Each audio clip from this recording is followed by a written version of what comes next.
Morning class.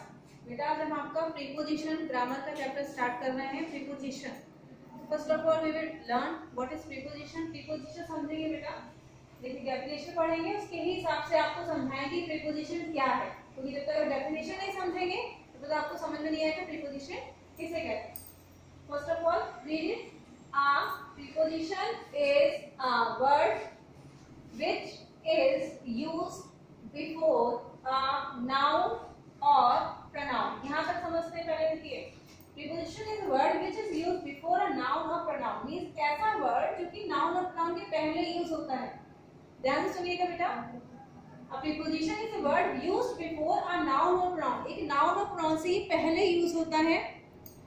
आगे बढ़ते हैं। To show its relation with other words, और दूसरे शब्दों के साथ ये अपना संबंध बताता है। मतलब रिलेशन क्या है दूसरे वर्ड से, और ये नाउन प्रोनाउन के बाद भी आता है। तो ये कैसे हम समझेंगे कि कौन से वर्ड्स कौन से वर्ड प्रीपोजिशन कहलाते हैं, जो कि नाउन प्रोनाउन के पहले यूज किए जाते हैं, और साथ ही साथ ये उसके बारे में हमें संबंध की नाउन का दूसरे वर्ड से क्या रिलेशन है, क्या संबंध है। तो इनकी preposition is also in Hindi called संबंध सूचक अवयव।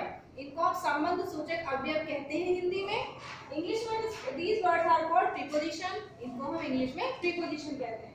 एग्जांपल पहले हम पढ़ेंगे। देखिए बेटा, he died of cholera। अगर हम देखिए इस एग्जांपल को पढ़ें, he died of cholera से मर गया। ठीक है, तो ये हमारा प्रोनाउन है।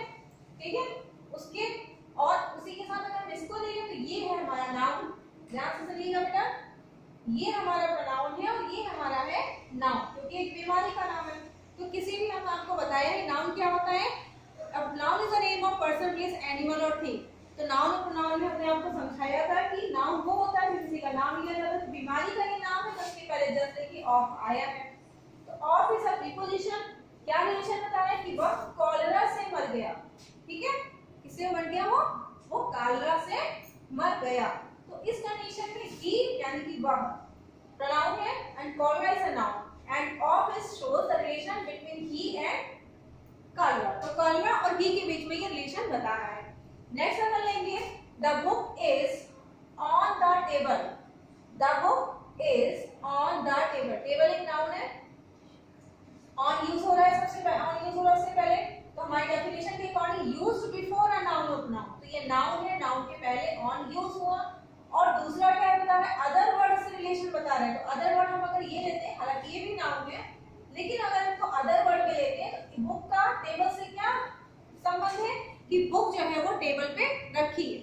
बुक जो है वो टेबल पर रखी है, इसीलिए इसको हम संबंध सूचक अवयव भी बोलते हैं। In English it is called relative words also. Next हम लेंगे, अगर he has been in for a week। he has been in for a week, यानी कि वो एक हफ्ते से बीमार है। वह एक हफ्ते से बीमार है। तो इसी कंडीशन में वो कितने दिन से बीमार है? एक हफ्ते से बीमार है। टाइम पीरियड दे रखा है, तो ये हमारा वर्ड्स है और ये हमारा प्रोनाउन है। इन दोनों को कौन जोड़ रहा है? वर्ड जबकि फॉर और रिलेशन बता रहा है किससे? ही का a week से। तो ये भी हमारा क्या है? प्रीपोजिशन है। नेक्स्ट अगर हम लेते हैं, who is at the door. Who is at the door, दरवाजे पर कौन है? क्वेश्चन पूछा जा रहा है कि दरवाजे पर कौन है। तो दरवाजे पर देखिए, ध्यान से देखिए, अगर हम सेंटेंस को पढ़ेंगे बेटा, तो जिन वर्ड्स में जिन नाउन प्रोनाउन में टच का एहसास होता है, उसमें हम एट का यूज करते हैं। जैसे knock at the door, knock at the door. Someone knock at the door, यानी कि कोई दरवाजे पर खटखटाता है। जिस चीज को हम टच के लिए यूज करते हैं उसमें हम एट द डोर लगाते हैं। एक और चीज एट का यूज वहां भी होता है, एट 1 o'clock, एट 6 o'clock। इस कंडीशन में करते हैं। प्रेजेंट एट होम, मैं घर में हूँ। एट स्कूल, मैं स्कूल में हूँ। इस कंडीशन में भी हम एट का यूज करते हैं।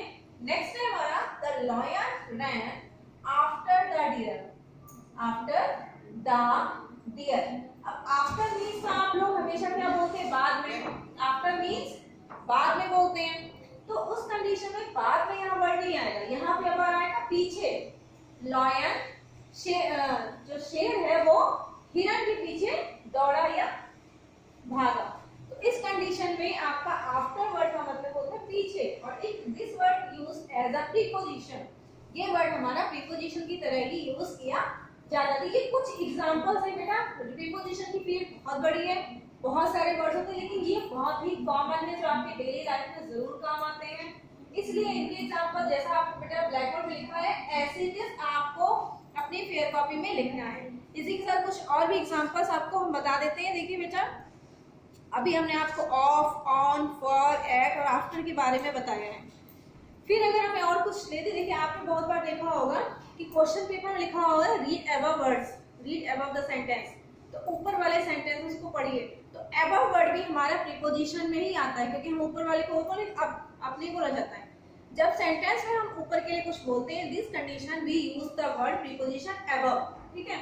Just like that under is also related to preposition, under भी हमारा किसमें आता है, प्रीपोजिशन में ही आता है। ये सारे वर्ड्स जब आपके प्रीपोजिशन में आते हैं, against, above, about, by, before, behind, between, in, into, of, on, within, among, ये सारे वर्ड्स हमारे प्रीपोजिशन में ही आते हैं।